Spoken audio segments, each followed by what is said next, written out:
जय माता की। आज मैं आप लोगों को जितिया व्रत की बहुत ही सुंदर कहानी लेकर के आई हूँ। एक माँ की बहुत ही दर्द भरी कहानी है। आप लोग इस कहानी को पूरी जरूर सुनिएगा। कहानी शुरू करने से पहले आप लोगों से निवेदन है, कृपया चैनल को सब्सक्राइब जरूर कर लीजिए और इस वीडियो को एक लाइक कर दीजिए।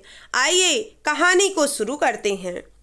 एक गांव में एक औरत रहती थी जिसको कोई भी संतान नहीं थी। संतान के वियोग में वो बहुत ही दुखी रहा करती थी। वो भगवान की पूजा आराधना बहुत करती थी, पर संतान ना होने की वजह से हमेशा दुखी रहा करती थी। उसके पति कहते कि दुखी रहने से क्या होगा, जो हमारी किस्मत में है वही होगा ना। अगर तुम दुखी रहोगी तो घर गृहस्थी और बिगड़ जाएगी। इससे अच्छा जो भगवान दिए हैं उसी में खुश रहना सीखो। उसको विश्वास था, आस्था थी अपने भगवान पे कि भगवान उसको निराश नहीं करेंगे, और ऐसा ही हुआ।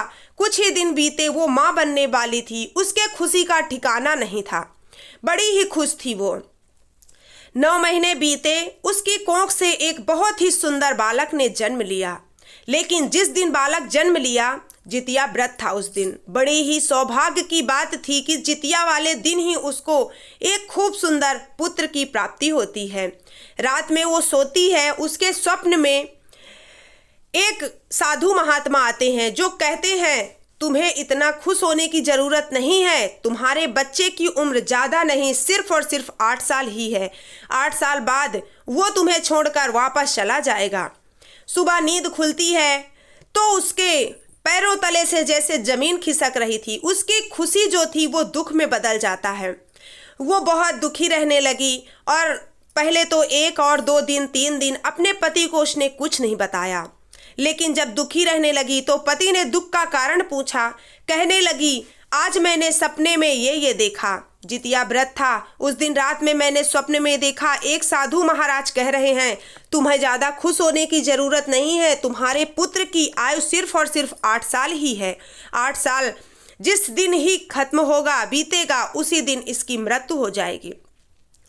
वो स्वप्न देखकर मैं बहुत दुखी हूँ। उसके पति ने उसको सांत्वना देते हुए कहा, ऐसा कुछ नहीं होता है, स्वप्न में देखना हुआ, कुछ नहीं होता है, तुम दुखी मत हो और भगवान पे विश्वास रखो, सब ठीक हो जाएगा। अब जब 1 साल बीता, जीवित पुत्रिका वाले व्रत के दिन ही उसका जन्म हुआ था। उसके जन्म के उसमें उसने क्या किया, उसको गाँव की औरतों ने बताया कि जीवित पुत्रिका व्रत क्या कहते हैं, पुत्र की लंबी आयु के लिए रखा जाता है।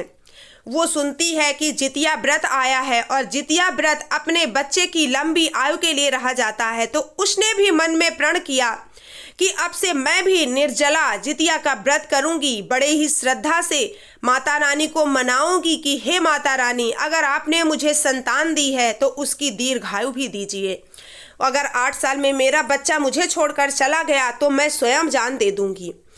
वो जितिया का व्रत करने लगी, बड़े ही नियम से करती, बड़े ही श्रद्धा से करती और बड़े ही अच्छे से हर्षोल्लास से वो व्रत करती थी। वो भी निर्जला करती थी। उसको माता रानी पर विश्वास था, आस्था थी कि माता रानी ने अगर इतने सालों बाद मेरी कोख हरी भरी की है तो वो उजाड़ नहीं सकती हैं। उनसे जब भी जितिया व्रत आता, उसी दिन उसका 8 साल पूरा होने वाला था। 8 साल तक लगातार उसने जितिया का व्रत किया था। और कहते हैं जितिया व्रत करने से बच्चे की दीर्घायु होती है, उसकी अकाल मृत्यु कभी नहीं होती है। और जो भी माँ इस दुनिया में दुखी है उनकी कोख भी हरी भरी होती है माता रानी से प्रार्थना करने से। फिर ये जो 7 साल व्रत किया था, उसका व्रत कैसे ऐसे चला जाता, माता रानी ने सुन लिया। लेकिन जो कहते हैं होने को कौन टाल सकता है। 8 साल ही बीते, जीवित पुत्रिका का व्रत, वो व्रत थी सुबह से। जैसे जिस टाइम उसका जन्म हुआ था, उसी टाइम वो मूर्छित होकर जमीन में गिर गया। 8 साल का बच्चा माँ की आंखों के सामने गिर गया जमीन पे। और 8 साल का बच्चा अगर माँ की आंखों के सामने मृत पड़ा है तो उस माँ के दिल को क्या बीतेगी। ये सोचिए कि उसके दुख का कितना बड़ा पहाड़ टूट गया।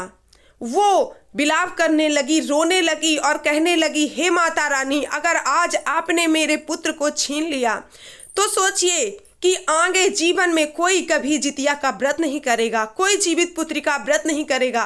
कहते हैं इस व्रत को करने से बच्चे की लंबी आयु होती है। अगर मेरे आँख के सामने मेरा पुत्र मर जाएगा तो मैं भी जीवित नहीं रहूंगी। मेरे बच्चे की लंबी आयु कीजिए माता रानी। वहीं पे रोते रोते वो भी मूर्छित हो जाती है, क्योंकि एक माँ अपने बच्चे को कितने लाड़ प्यार से पालती है और उसका बच्चा उसकी ही आंखों के सामने अगर मर जाए तो उस माँ पे क्या बीतती है आप सोच सकते हैं। लेकिन माता रानी कैसे निराश कर सकती हैं। माता रानी देखिए, एक जो होनी होती है वो तो हो गई, मृत्यु और जन्म निश्चित होता है।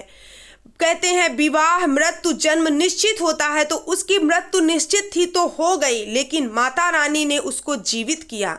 कहते हैं ये व्रत जीवित पुत्रिका नाम से ही जाना जाता है।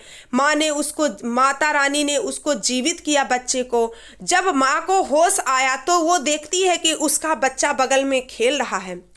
उसकी खुशी का तो ठिकाना नहीं होता है। माता रानी को मन ही मन धन्यवाद करती है और कहती है, हे माता रानी, आज आपने मेरे विश्वास की लाज रख ली। माता रानी, अब से लेके आगे जन्मों जन्मों तक लोग जितिया का व्रत करेंगे अपने बच्चे की लंबी आयु के लिए। मेरे बच्चे की लंबी आयु करने के लिए माता रानी आपका कितना धन्यवाद करूं उतना भी कम है। तब से लेकर वो हमेशा जितिया का व्रत करने लगी और सबसे कहती कि मेरे बच्चे की 8 साल ही आयु थी, लेकिन माता रानी ने उसको जीवित करके ये साबित कर दिया कि जीवित पुत्री का व्रत खंडित नहीं जाता है। अगर श्रद्धा से करो, मन से करो तो वो व्रत जरूर सफल होता है। तब से लेकर आज तक लोग जीवित पुत्री का व्रत को बड़े ही नियम और श्रद्धा से करते हैं।